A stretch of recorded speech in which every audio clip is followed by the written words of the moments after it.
1 വയസ്സ് വരെയുള്ളതാണ് ഇൻഫന്റ് എന്ന് പറയുന്നത്. ആ ഒരു ഏജ് ഗ്രൂപ്പ് ശരിക്കും പറഞ്ഞാൽ ചോക്കിംഗ് ആയാൽ നമുക്ക് എങ്ങനെ മനസ്സിലാക്കാന്ന് ചോദിച്ചാൽ സഡൻ ആയിട്ട് ക്രൈ സ്റ്റോപ്പായി, കരയുന്ന നിന്നു പോകും. അതുപോലെ തന്നെ കൈയിന്റെ വെള്ളയില്, കാലിന്റെ വെള്ളയില്, ചെസ്റ്റില്, ഫേസില്, ലിപ്പിലൊക്കെ ഒരു നീല കളർ പോലെ വരും. അങ്ങനെയാണെങ്കിൽ പക്ഷെ ബേബി കോൺഷ്യസ് ആയിരിക്കും അല്ലെ, നന്നായിട്ട് സ്ട്രഗിൾ ചെയ്യുന്നുണ്ടാവും. അപ്പൊ നമുക്ക് മനസ്സിലാക്കുക ഈ കുട്ടി ചോക്കിംഗ് ആണ്. അപ്പൊ തന്നെ എന്ത് ചെയ്യാം, എന്തോ തൊണ്ടയിൽ കുടുങ്ങി എന്നുള്ള കാര്യം ഉറപ്പാക്കുക. കുഞ്ഞിന്റെ കാല് നമ്മളുടെ ഫോറാമിൽ സപ്പോർട്ട് ആയിരിക്കണം. ബേബിന്റെ നെക്കില് ക്ലച്ച് ചെയ്യോ ഫേസിൽ മീൻസ് കവർ ചെയ്യോ ചെയ്യരുത്.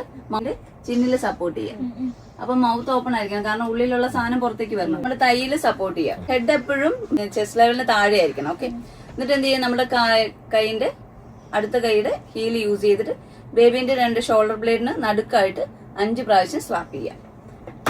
2, 3, 4, 5. അതിനുശേഷം ബേബിന്റെ ഹെഡ് സപ്പോർട്ട് ചെയ്യണം. ഓക്കെ, ഈ ബേബി താഴെ പോകാൻ സാധ്യത കൂടുതലാണ്. അതുകൊണ്ട് തന്നെ ഹെഡ് സപ്പോർട്ട് ചെയ്തുകൊണ്ട് തന്നെ ഇപ്പുറത്തെ സൈഡിലെ കൈയിലേക്കും കാലിലേക്കും സപ്പോർട്ട് ചെയ്യാം. അടുത്ത കൈയിന്റെ ഹീൽ യൂസ് ചെയ്ത് ബേബിന്റെ ചെസ്റ്റിൽ 5 പ്രാവശ്യം ത്രസ്റ്റ് കൊടുക്കുക. 1, 2, 3, 4, 5. സെയിം അതുപോലെ തന്നെ കണ്ടിന്യൂ ചെയ്യാം. സോ എത്ര സമയം വരെയാന്ന് വെച്ചാൽ ബേബി ഈ ഒബ്ജക്റ്റ് പുറത്ത് വരുന്നിടം വരെ കണ്ടിന്യൂ ചെയ്യാം. അല്ലെങ്കിൽ ബേബി അൺറെസ്പോൺസീവ് ആയാൽ അതുവരെ കണ്ടിന്യൂ ചെയ്യാം. അൺറെസ്പോൺസീവ് ആയാൽ എന്ത് ചെയ്യാം, CPR ചെയ്യാം. അതാണ് മാനേജ്മെന്റ് ചോക്കിങ്ങിന് ഇൻഫാന്റിൽ.